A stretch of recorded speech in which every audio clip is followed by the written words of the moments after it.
Hello, and welcome to this session of How to Prosper Post-Pandemic, both personally and professionally. My name is Kathleen Randall. And I'm Jack Randall. And together we co-own Randall Resources International, training, consulting, and executive coaching. I work with people and organizations facing tough decisions, gain the focus, clarity, and vision to achieve the outcomes they desire. And I work with organizations who know that their success is dependent upon people, aligning people, communication, and their culture. We'd like to share with you some practical principles and steps of how you can not only get through this pandemic, but actually prosper through and after the storm. So let's get going. As we look at this time, it's been a little bit gray. It's like trying to get those puzzle pieces back together. Some of them we just don't know how life fits back together, how our business fits back with life anymore.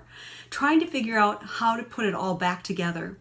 But I'd like to turn that into something that's alive. How can we bring life back together? How can we get those puzzle pieces so that they fit again? It might not be exactly the same way, but there are definitely some very positive things that we can do going forward. As we look at this, how many of you are ready to get back to life and back to business? I know I am. And so with that said, here's what we're going to look at. As we start with today, change has happened to us. In fact, it's the act, the process, or result of altering or modifying. Our lives have been altered. Our businesses have been altered and changed. But we can't let just that change happen to us. We have to be proactive and take action. The action verb to change means to make or become different. It is absolutely making us different in some ways. I don't want you to change who you are, but sometimes our businesses are going to adapt and change to what has actually happened. We're going to share with you 4 keys to prosper post-pandemic. First of all, remember you're not alone. You probably heard various webinars talk in this about that we're all in this together. We're in the same boat, that type of analogy. But I'd like to use this analogy. It's the same storm, it's just different harbors. We're coming from different locations during that storm. Your business may have been in dry dock. We're speaking here to a number of various industries. Your business may have been in dry dock actually to where you went, storm? What storm? I don't know. It's just business as usual to us. Possibly you're in a safe harbor, you're hunkered down, and you're feeling the waves just a little bit, but it really isn't too bad for your business. Your business hasn't actually been affected all that much. A little bit, but not too much. Some of us have been out in the ocean, and you're just hoping that your anchor holds because it's rocking and rolling out there. Regardless of where you're at, it's the same storm, just depending on where you're at. Remember, you're not alone. There's a lot of other businesses, a lot of other industries, a lot of other people going through this similar pandemic, so you're not alone. Number 2, this isn't your fault. As the leader of the organization, as the manager, as the owner, you've probably gone the wide range of emotions wondering, is there something I could have done differently? If there's something that I could have seen, is there something we could have done to prevent this? Well, this is pretty widespread, and I would just say and remind you, it isn't your fault. There's nothing more you could have done. Thirdly, others face similar circumstances. Like we talked about, it's the same storm. It's just affected a lot of people. So others are going through a similar thing, and we're going to talk about how that will actually be a good thing. And last of all, the storm will pass. We know that. We're going to concentrate on some things we know, and this isn't the way it's going to be permanently. The storm will pass. It will pass. The landscape might look a little bit different, but it will pass. Yep. So action number 1, mentally decide now that you will overcome whatever it takes. Don't just be an optimist, be a realist too. We will overcome whatever it takes. The second point, manage your mind. Which one of the following words best describes how this current situation has affected you both emotionally and mentally? Excited, curious, fearful, depressed, anxious, or overwhelmed? Could I say all of them? I'm sure we've all gone the gamut of all of those emotions, but if you had to just pick one, which would it be? And in a recent poll of some of our clients, 33% said, I'm curious. I'm curious as to what's going to happen with us when this all shakes out. What will my business look like? What are some new things that I'll be able to bring into my business? Another 33% said anxious. I'm anxious because I don't know what's going to happen. I don't know what the future is going to bring. I don't even know how to plan for the future. So with that said, let's look at two things. Two things that are going into play right now, both your logic and your emotion. You've probably been hearing people say, you know what, you've just got to use your head and get a plan together. That's the logic part of it, right? That's right. But there's also emotion. So which one of those two rises to the top faster? And the answer is emotion. Emotion is a thing that rises faster than logic. While logic needs to come into play, emotion is like that big, how many ton elephant. It just comes barreling through and takes over your whole mind, and logic goes out the door. It's like logic is that small person on top of that big elephant trying with all its might, with all his or her might, to take the reins and try and get some logic into the situation of what's happening, but the emotion keeps driving. So as you think about what's happening, emotions are at play. Anxiety is happening, and our brain is trying to sort it out. What happens initially is when our five senses perceive any type of a threat, we go into that protective mode. Our brain quickly takes in any of those senses, and a small little organ known as the amygdala in the brain, that small little organ quickly sends out chemicals and sends out hormones to the body. Those things then start to elevate heart rate, blood pressure. Your breathing is affected. Some of us start holding our breath. Some of us are shallow breathing. Some of us are hyperventilating. And because of that, can't sleep at night. Our brain keeps turning on, won't shut off. Or we can't concentrate when we are actually trying to work. All of those things are normal. So I want you to realize that. And I want you to remember that sometimes I need to write that down. What are the emotions going through my head and how are they playing out? With that, stepping back from these emotions, once I put them down on paper and see, okay, yes, this is what I am feeling, then how can I use my whole brain to bring logic into it? So Jack is going to talk about some of the logical ways we need to approach this. But I want you to remember that with change, and you're leading a team, oftentimes we want people to analyze and think through it so we can make the change and make it and adapt quickly. But understand that the average person, you included, the first time change happens to each one of us, we feel it first. Before we can even analyze it or think it through, we feel it with our senses. We see it, we feel it. That is how people need to make the change, through their feelings first, so that then they can go back and analyze it and then think it through and change. So you may have to have some conversations where you talk about getting some of those feelings out. And for some of you who are saying, I'm not that touchy-feely, understand that is part of the human nature. So action number 2, choose to respond and quit reacting.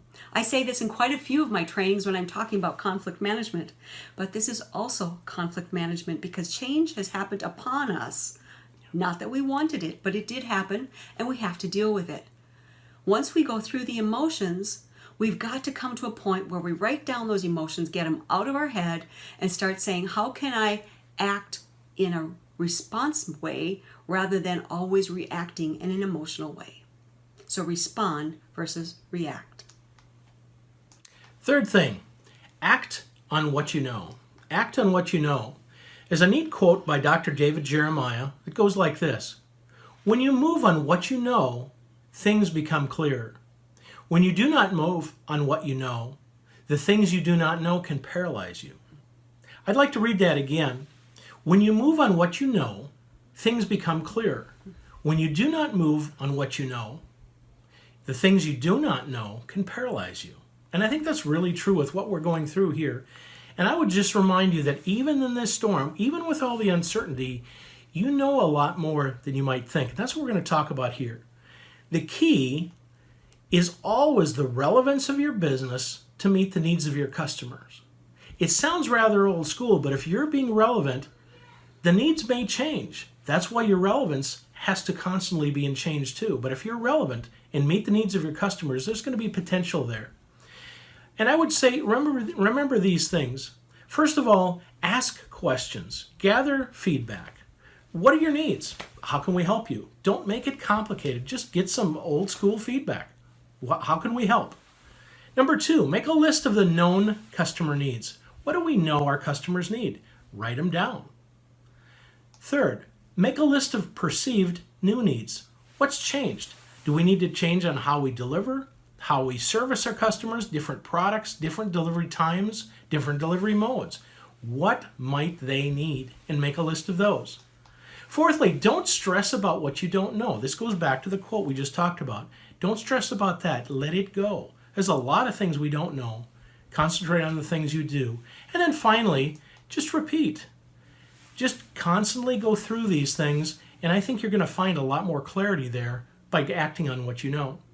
And if I could add to that, ask questions and gather feedback. Pick up the phone and call people. Yeah. Right now, people have been getting so much technology coming into their eyes through their computers, their Zoom accounts, you name it, media, that they need that personal touch of picking up the phone.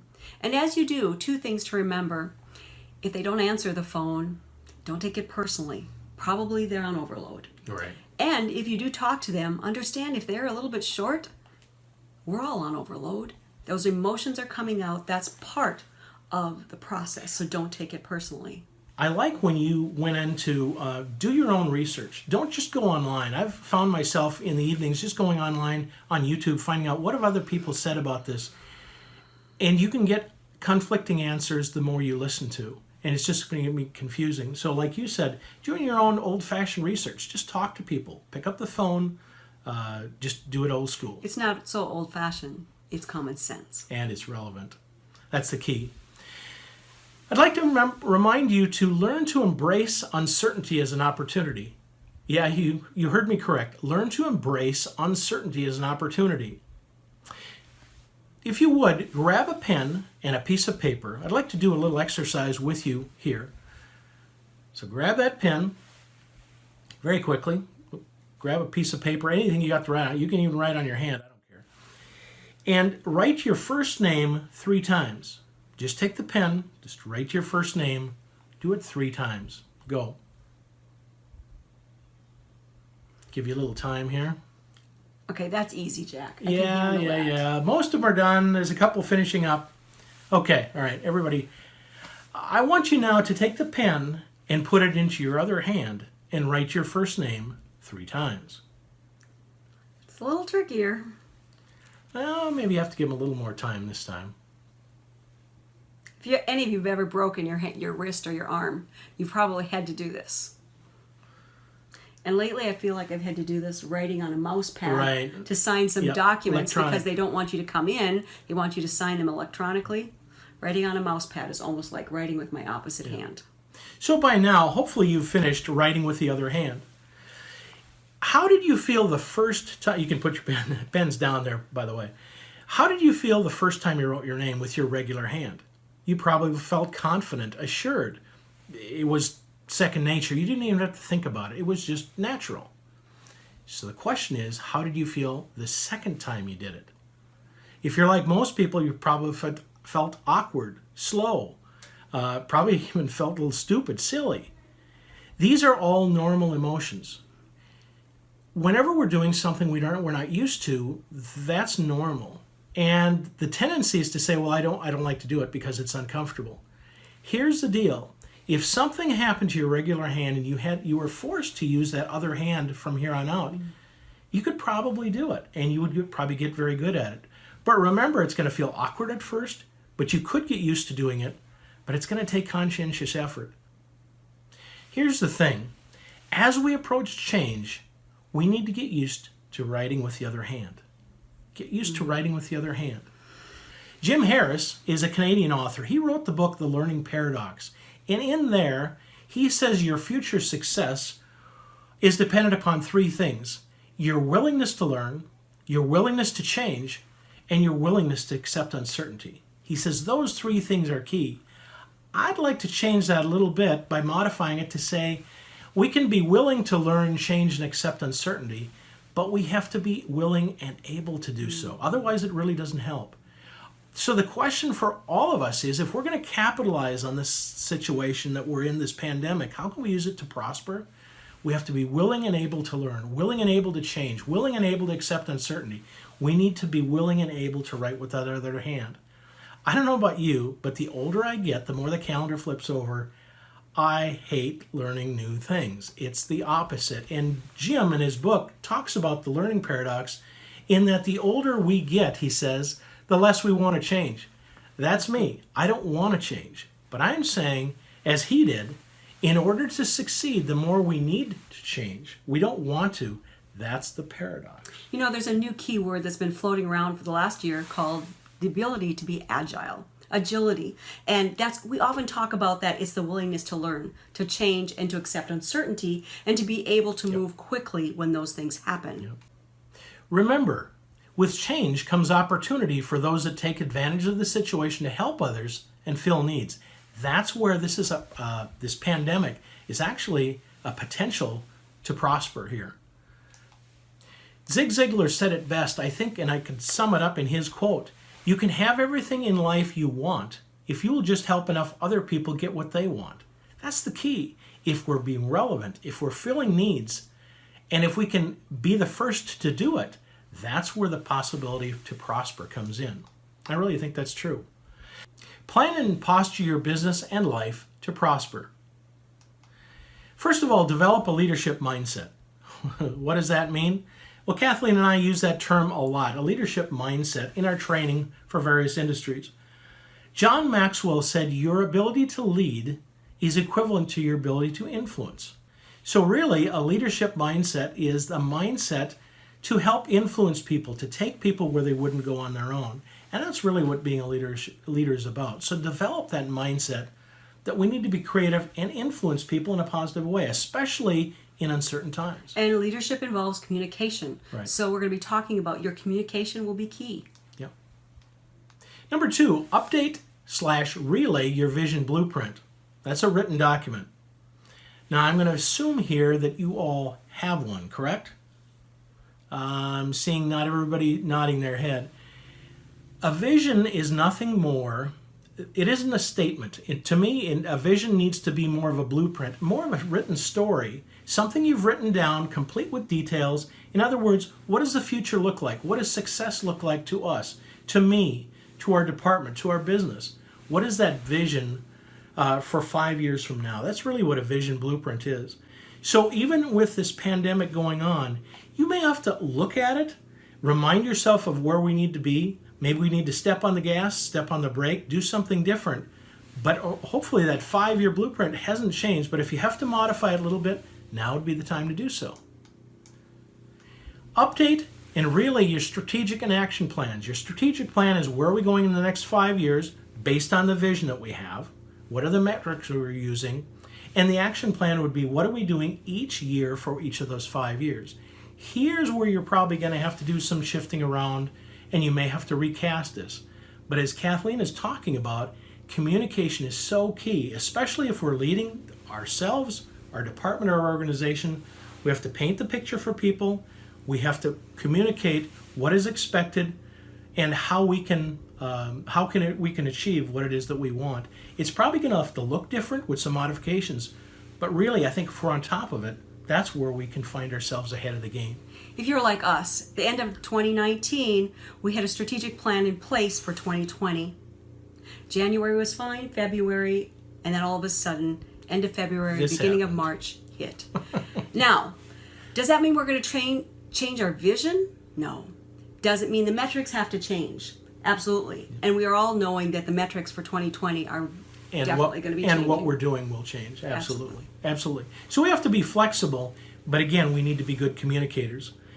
I like to think of it best. Use your business size to your advantage. If you're a small ship, as we're looking about here, a small boat, you can change your course and shift around very easily. Use that to your advantage. Don't look at that as a bad thing. Use your small size to your advantage. Now, conversely, if you're a large ocean liner, you can take those heavy waves easier than a small boat. You can look to corporate to also give you some guidance. But I would say, and need to use that to your advantage as well. Whatever your size is, don't use it as don't look at it as a disadvantage. Use it as an advantage. especially during these times of uncertainty. So, to summarize in action point number 3, be proactive. We talked about developing a leadership mindset. We talked about updating and relaying your vision blueprint.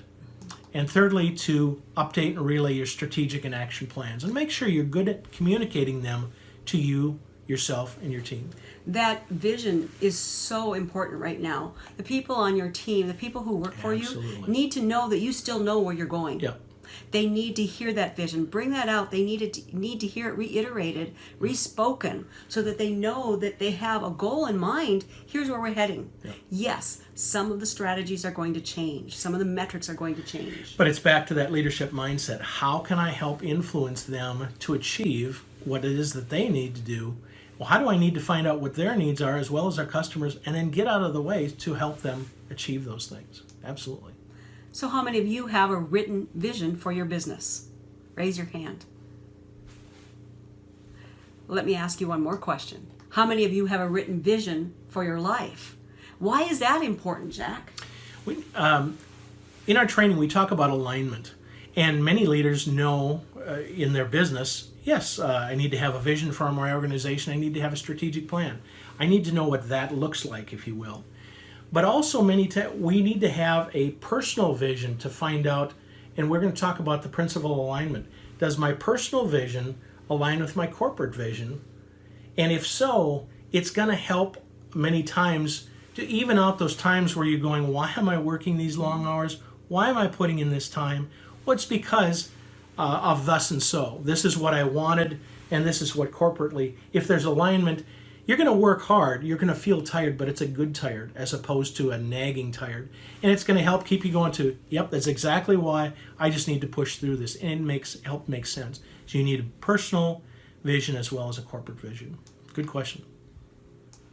And the fourth key, seek support and communicate.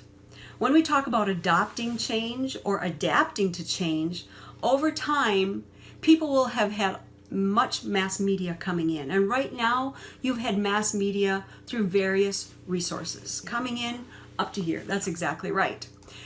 But for people to adapt to change, they really need their peer networks. They really need interpersonal communication. That's not old school. That is what the human element needs. So make sure you're still talking to people. Pick up the phone. I know we're social distancing right now. That's a new key word I think that's going to go in the dictionary for 2020 is social distancing. And yet while we're social distancing, make sure that communication stays close. Whether it's you one-on-one with people, whether it's your team one-on-one with each other. We like to say, don't try and be the Lone Ranger during these times. Seek support. Now, if you're the younger generation, you're going, who's the Lone Ranger? Look up your 19... Okay. Don't date yourself. That's enough, okay? Don't be the Lone Ranger. Seek support. First of all, reach out to the associations that you're members of. They're a wonderful source of support and guidance and ideas as well. How about friends and associates? A lot of times it's good to be able to let down your hair and to have those people that you can talk frankly with and get it out. They're an excellent source for that. And I know some of you are missing people at work.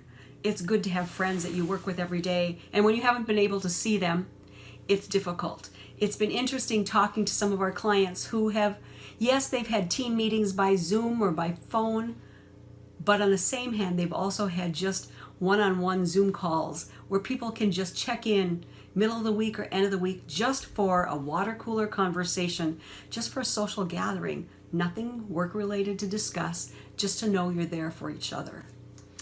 Another area is church and faith. A lot of friends and folks there that are willing to pray for you and stand by you and support you in many ways. I think during this time where we are in this storm, I think it's above human, and I think we need to reach out to God during these times, and I think that's we need to go where the source of power is from. Don't forget about coaching or training.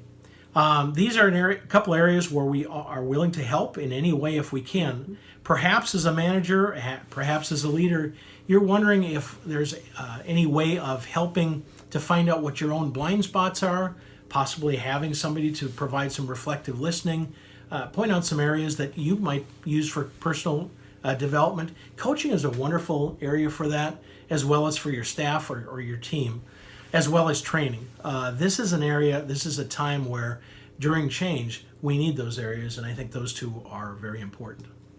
And so action item number 4, over-communicate. Did I say over-talk? That's not what I mean. That's what I heard you say.